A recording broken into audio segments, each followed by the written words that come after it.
Hey Neil, how you doing? You okay? Well, Lawrence, how are you? Yeah, really, really well, thank you. Thanks so much for joining us. No, it's been a pleasure. Always happy to help. Amazing. So, as a quick intro before we start, so I'm Lawrence. I'm one of the directors of Love Recruitment, and I'm so happy to be joined today by Neil Randall, who's the CEO for Anytime Fitness UK. Um, and Neil's going to give his time today to cover some real key areas that we both feel are going to add some real value. And when I say value, it's for two main areas. I think it will benefit more people. The two main areas of people we think will really benefit from this are franchisees and fitness operators who are running their businesses in these times, and also fitness professionals who can learn about what they can sort of steps they can take in their career, and also learn a bit more about Anytime Fitness as an employer of choice as well. So, without much further ado, we'll get cracking. So, question one, if that's okay. Uh, Right. how has it been for Anytime Fitness, Neil? What were the key challenges you've been facing, and what have you placed to focus on?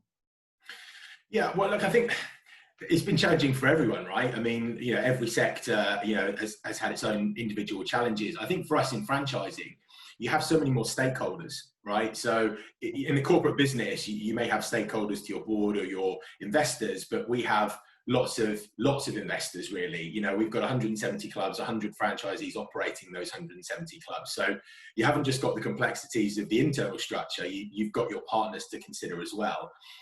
So you have to cater for all of their individual needs and all of their individual situations. And I think the key challenge that everyone's faced really is the uncertainty that we faced. If you look at the kind of the process of how we went through COVID and lockdown, it started with that kind of government narrative that the sector was a danger, it was a disease transmitter, rather than Absolutely. where we are today, which is that subtext of, we need to improve our health and improve our immunity. And so we went through that really dangerous stage at the beginning, which we felt really kind of maybe damaged customer sentiment and confidence in the whole sector to be able to come to a gym to improve their health. So that was, that uncertainty and that government, subtext was really, really challenging. And then, of course, towards the end, it's been about what we've got to improve our health for the second wave. We've got to build up our immunity, as a nation. And so let's get healthy. So for us, we obviously have worked really hard with UK Active as a whole sector to create that really robust framework, which, to this day, I think we can, firmly state has been extremely successful. As a sector, we have really, I think, delivered on that framework to keep people COVID safe. And, the statistics back that up, 0.023 cases per 100,000 visits, I think speaks for itself. So, our focuses really have been, firstly, to lead and reassure. These are franchisees, these are business owners, entrepreneurs that have money tied up in a business to make money. So the first thing is we have to make sure that we communicate. So, daily communication on our internal dashboard was priority number one. Any changes to legislation, any updates, that come out, we needed to make sure that they made it out into the network and everyone had access to that very, very clearly and concisely. We ran 2 live Q&As every week with myself and the chairman. We made ourselves available to make sure that franchisees could ask any questions, anything that was on their mind. They could be face-to-face, virtually with us, and hopefully we could ease their concerns, or indeed respond to anything that maybe we weren't aware of, or things that were troubling them, and make sure that we could react and respond accordingly. And then, off of that, we created the Together We Rise framework, right? So it was creating that manual, that toolkit for us to re-enter and use the opportunity that we had through lockdown. So, that was, manual, that was a webinar series that spanned everything from sales and marketing, how to operate COVID safe, all the way through to communicating with members, finance, all of those types of things. So we really kind of zeroed in on sharpening the saw. Yeah, absolutely. It's very, very rare you ever get an opportunity to press pause on trading and, and really kind of understand where you are and sort of reimagine, if you like, how we'd re-enter. So, for us, that was kind of, I think, really, really key. Then it was getting back open. So it's ensuring we had compliance procedures as a brand to make sure we could deliver the framework and make sure our franchisees were looked after. So we had a formal compliance process, photographic evidence of every single club, and, you know, a process to run through, you know, and that I think made it a lot easier for clubs to reopen. And then I guess finally, it's been about data, you know, making sure that post reopening, we're tracking data, usage, you know, growth or net position, and also feeding back into UK Active to make sure that we can support the sector as a whole. So they've really been our focuses, you know, from all of those areas, the initial reaction and response, you know, how we kind of use that time proactively, and then how we make sure we reopen well and make sure our businesses are sustainable for the future, really. Absolutely outstanding. Well, I love all of that, but I think one of the main points I loved the most was taking the opportunity just to do things better as well, to look at the business and take that opportunity to. I think some really good businesses have done that. So, no, amazing. In terms of the proposition in the market at the moment, can you talk us through a little bit more about that for Anytime, if that's okay? Yeah, I mean, look, our proposition is really simple. It's about caring for people's health and taking the time to help them succeed. That's our, you know, that's our mission, you know, that's our vision. And we deliver that through Coach, Care and Connect. And the Coach, Care and Connect principle spans, you know, the whole way through the business, right? From us to our franchisees, you know, for our franchisees to their teams, and from their teams to the member and the community. So, you know, caring, taking the time to really understand, you know, people's why, you know, people's needs around gyms have changed so much over the years. It's not just about exercising, losing weight, and that stereotypical building muscle. There are so many more facets to that. So it's important that we really show that care. You know, coaching, you know, whether in club or kind of out of club remotely, it's making sure we give our members or our teams the tools to deliver or be able to achieve what's really most important to them. And then finally, connecting. It's using our platforms and our channels and our mediums to make sure that we can stay in contact, right? So we've got the Anytime Fitness apps, we've got the newly launched AF Connect online platform, which is the member platform with on demand, you know, along with the normal sort of processes of email, SMS, and face-to-face, right? So it's important that we connect in all of those ways. And then I guess finally, you know, we've brought to life the Hand of Wellbeing, you know, probably in the last 6 to 9 months, which is really around looking at your life as a whole, right? So health is more than just exercise. So we have those 5 principles. If you consider the 5 fingers on your hand, we've got exercise, which is a given. That's one of the main things that we do. You have nutrition, which is important for your health. You have rest and recovery, which today, as we know, there's so much more stress. We're working longer hours, working from home, ironically, than when we were maybe commuting.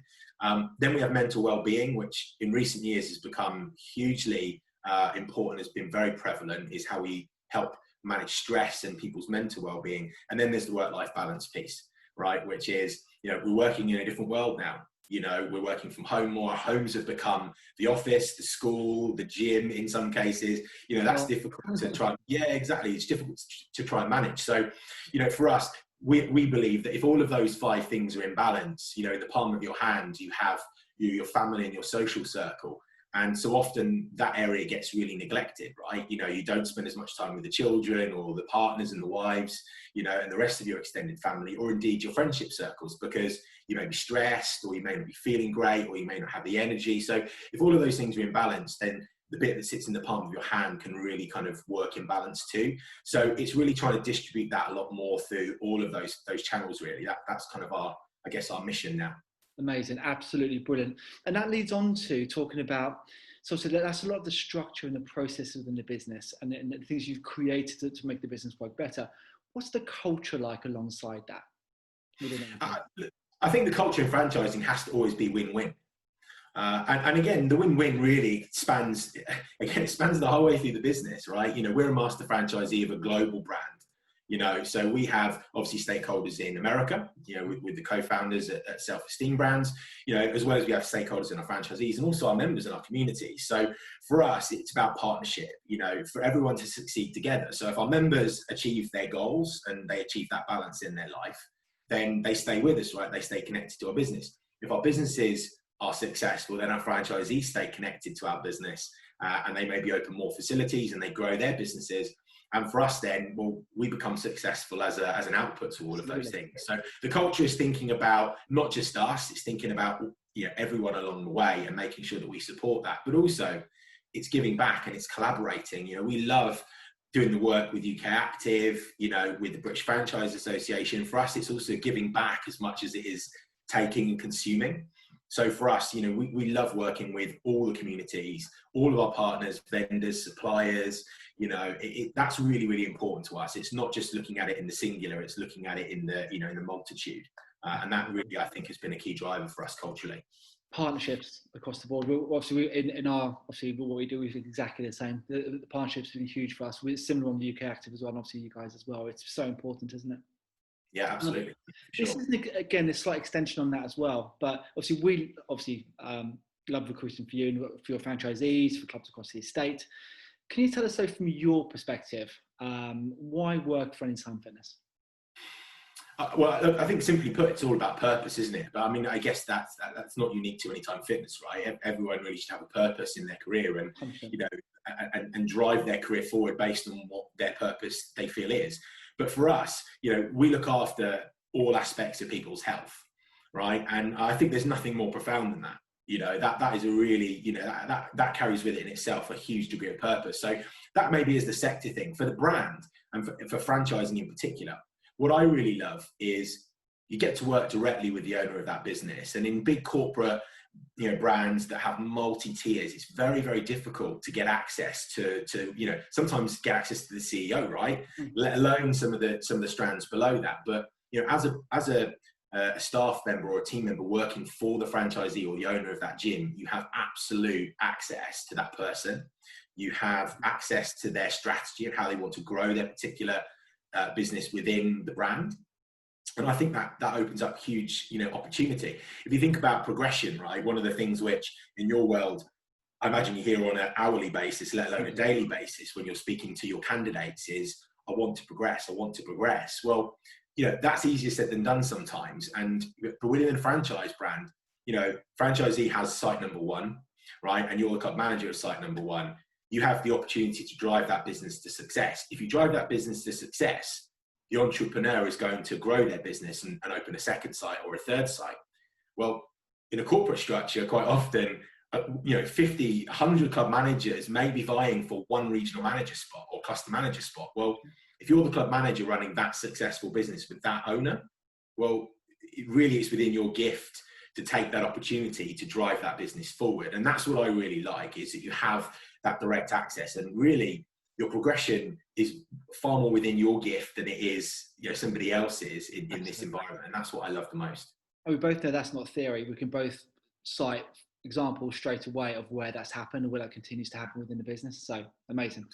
More specifically around the club manager role, if that's okay. You've done lots of work to establish what good looks like for a club manager in your business. Can you tell us a little bit more about that? So I think that's a really interesting thing for the industry to hear about. Yeah, look, I think for us, it's reimagining the onboarding process, right? You know, I would say, I would go out on a whim, and this may be slightly controversial, but, you know, always good to throw it out there. Look, I think in general, onboarding processes for businesses are so outdated. You know, they really aren't current. You know, so they vary from all ends of the scale. One's having pretty much no onboarding. Here's a manual, read it, good luck. All the way through to here's 4 weeks of induction and you have to read 5 manuals, you have to attend X amount of sessions.